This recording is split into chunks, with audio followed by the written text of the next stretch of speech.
1 number অন্তিম জ্যোতি কবিতাটি ৰঘুনাথ চৌধুৰী কোনখন কবিতা পুথিৰ অন্তৰ্গত উত্তৰ অন্তিম জ্যোতি কবিতাটি ৰঘুনাথ চৌধুৰী দহিকতৰা কবিতা পুথিৰ অন্তৰ্গত 2 নম্বৰ ৰঘুনাথ চৌধুৰী জন্ম ক'ত হয় উত্তৰ 1801 শকৰ 6 মাঘত কামৰূপ জিলাৰ লাওপাৰা গাঁৱত ৰঘুনাথ চৌধুৰী দেৱৰ জন্ম হয় 3 নম্বৰ ৰঘুনাথ চৌধুৰীৰ পিতৃ মাতৃৰ নাম কি উত্তৰ ৰঘুনাথ চৌধুৰীৰ পিতৃৰ নাম হ'ল ভোলানাথ চৌধুৰী আৰু মাতৃৰ নাম হ'ল দয়ালতা চৌধুৰী 4 নম্বৰ ৰঘুনাথ চৌধুৰী কিয় বিহগী কবি বুলি কোৱা হয় মৰমৰ ছাত্ৰ-ছাত্ৰীসকল এই প্ৰশ্নটো বহুতো গুৰুত্বপূৰ্ণ যিকোনো এক্সামত এই প্ৰশ্নটো বাৰে বাৰে আহি থকা দেখা পোৱা যায় সেইবাবে এই প্ৰশ্নটোৰ লগতে উত্তৰটো তোমালোকে মনত ৰাখিবা উত্তৰ ৰঘুনাথ চৌধুৰীয়ে চৰাইক বিষয়বস্তু হিচাপে লৈ কবিতা লিখিছিল বাবে তেওঁক বিহগী কবি বুলি কোৱা হয়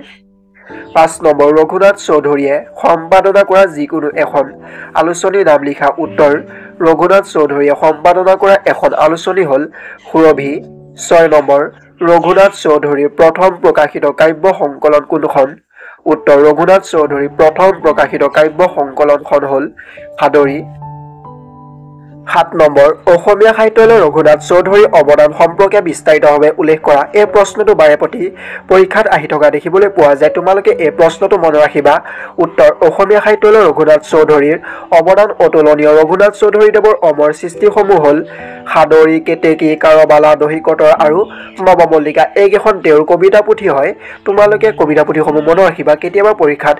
অহা দেখা পোৱা যায় যে ৰঘুনাথ চৌধুৰীৰ 2খন কবিতা পুথিৰ নাম লিখা বা 3খন কবিতা পুথিৰ নাম লিখা তেতিয়াহ'লে তোমালোকে এই কবিতা পুথি কেইখনৰ নাম মনত ৰাখিব লাগিব তেতিয়াহে তোমালোকে লিখিব পাৰিবা প্ৰকৃতিৰ প্ৰতি অনন্য অনুৰাগ মানৱীয় প্ৰেমৰ নান্দনিক স্বৰূপ অসীম কল্পনা আধ্যাত্মিক চেতনা পৌষিৰ মূৰ্ছনা বিশাল মানৱতাবাদ আৰু সুমধুৰ ভাষাশৈলীৰে চৌধুৰীদেৱৰ কবিতাসমূহ সমৃদ্ধ তেওঁ সুৰভি আৰু জয়ন্তী নামৰ আলোচনী সম্পাদনা কৰি সঠিক সময়ত ভাষা জননীৰ প্ৰতি নিজৰ দায়বদ্ধতাক আন্তৰিকতাৰে প্ৰতিষ্ঠা কৰি থৈ গৈছে এইখিনিয়ে আছিল ৰঘুনাথ চৌধুৰীদেৱৰ অসমীয়া সাহিত্যলৈ থকা অৱদানসমূহ তোমালোকে নিশ্চয় এই কথাখিনি মনত ৰাখিবা আশা কৰোঁ সকলো মৰমৰ ছাত্ৰ-ছাত্ৰী আজি ভিডিঅ'টো চাই উপকৃত হ'লা আৰু যিসকল ছাত্ৰ-ছাত্ৰীয়ে মোৰ ভিডিঅ' প্ৰথমবাৰৰ বাবে যদি চাই আছিলা প্লিজ লাইক এণ্ড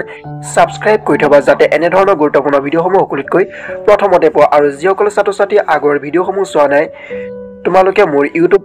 চেনেলত গৈ চাই ল'বা নাইবা ডেছক্ৰিপশ্যনত ভিডিঅ' লিংক দিয়া আছে তাত ক্লিক কৰি তোমালোকে চাই ল'বা আজিলৈ বাই বাই নেক্সট ভিডিঅ'ত পুনৰ লগ পাম জয় আই অসম